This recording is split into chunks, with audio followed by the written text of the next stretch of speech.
Basically, this is a new kind of digital account that pays you. It's on top of this phenomenon of Bitcoin. It's humanity's most redundant database. So it's this ongoing phenomenon that transforms energy into a durable ledger. From that, we have little data bits that we inject onto the Bitcoin blockchain. These are called inscriptions, and so that can hold any kind of data we want. We hold data about our interactions with peers, and so from that we can build a trusted graph of humans, and we can pay people for that. And so essentially the goal is to issue a digital token that is redeemable for Bitcoin, and it's kind of this state machine. The computer that runs this kind of runs on top of Bitcoin in a sense.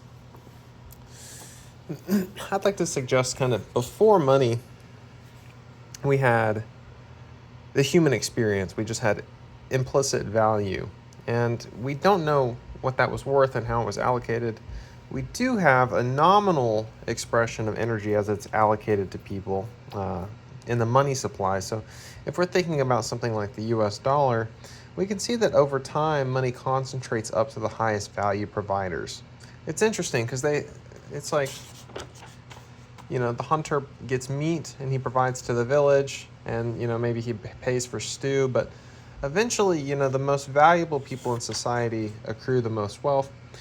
And I suggest that money as a tool kind of becomes less valuable to the ecosystem when it becomes too concentrated. And kind of two reasons for that. One, the 1%, even though they're great at providing value, it's not clear that they're actually great at using money as a tool to increasingly provide value. Well, I guess it could be, as evidence of them being there over time.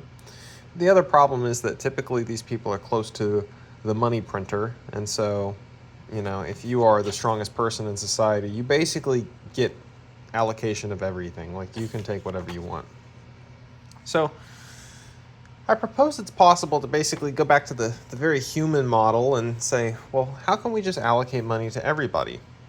It's a simple problem. If only everybody had one single account and nobody could cheat, then we could just create new money and put it in everybody's account. But, that's a challenging thing because basically, let's say some small number of people control a large number of resources already, and so they can create robots that look very much like people, and they can dominate the network. And so we're back to the model of, okay, well, the strongest person accumulates the most value. Well, that's fine, okay? So what can we do to do better?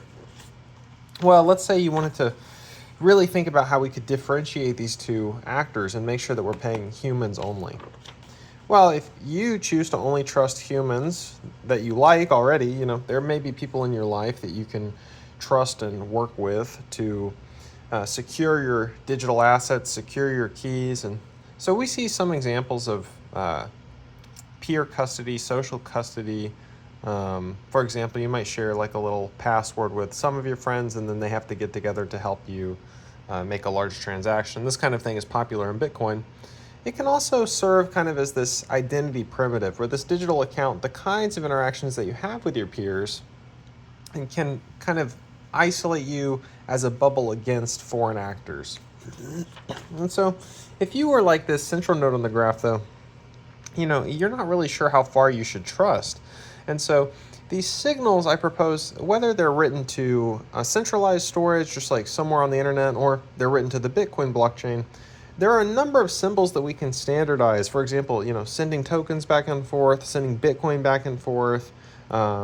We can agree to have a proof of co-presence. So, you and I might be able to do a zero-knowledge proof of our satellite coordinates on our phone, which is hardware bound to a set of keys, and then we can manually, store each other's data. And so if there's a history of these kinds of interactions, then it's clear that you're friends of friends and so on. You can kind of see some of this activity. Any information which an individual chooses to share can become a useful graph over time.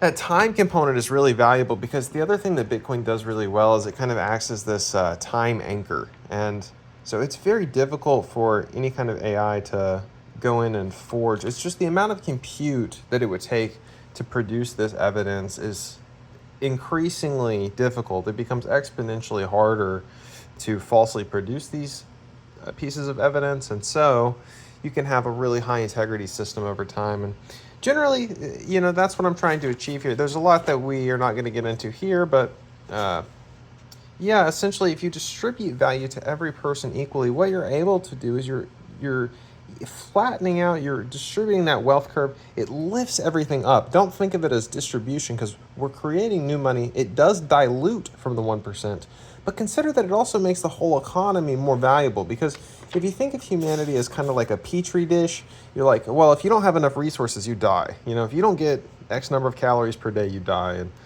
money is energy, is calories. A calorie is a store of energy that's universal. And so if you can think about literally allocating something like 2,500 calories per person per day in the world, you can literally kind of build a model where you kind of end world hunger.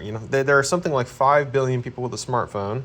And so if they're able to collaborate about this infrastructure that separates humans from bots, it can enable all kinds of novel value. Like the world today, I think, in the digital space is kind of breaking because we haven't yet built a kind of hard one-to-one human account. There isn't yet a high-quality digital reflection of the individual.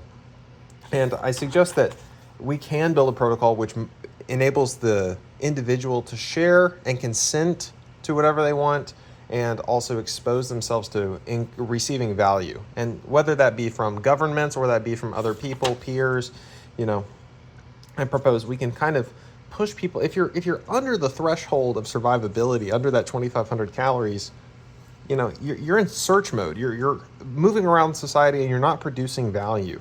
You're hunting for a way to provide more value, and such that you kind of transition into a farm mode. And we want to basically create enough value for everybody to push them over kind of the threshold of necessity, such that they're producing more value for the economy.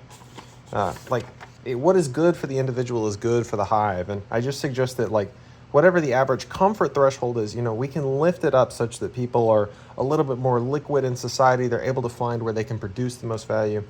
I suggest the individual is already, people already have unlimited needs and wants. And so with a little bit of economic agency and digital agency, we can achieve kind of greater positive some outcomes that benefit everybody. And so, yeah, that's the goal. So basically, building the barrier, building the difference between humans and bots, and maybe we can create enough value for the individual to put some money in their pocket. And so if you have access to a smartphone, you have access to the internet, your web client can read the Bitcoin blockchain, and then it bootstraps up. So this is some awesome freedom tech design that says if you can read the Bitcoin blockchain, you're able to reconstruct the state in your client, on your phone, among your peers, and your trust in society. I think this is a transformation potentially of untrusted societies to trusted societies in some capacity, and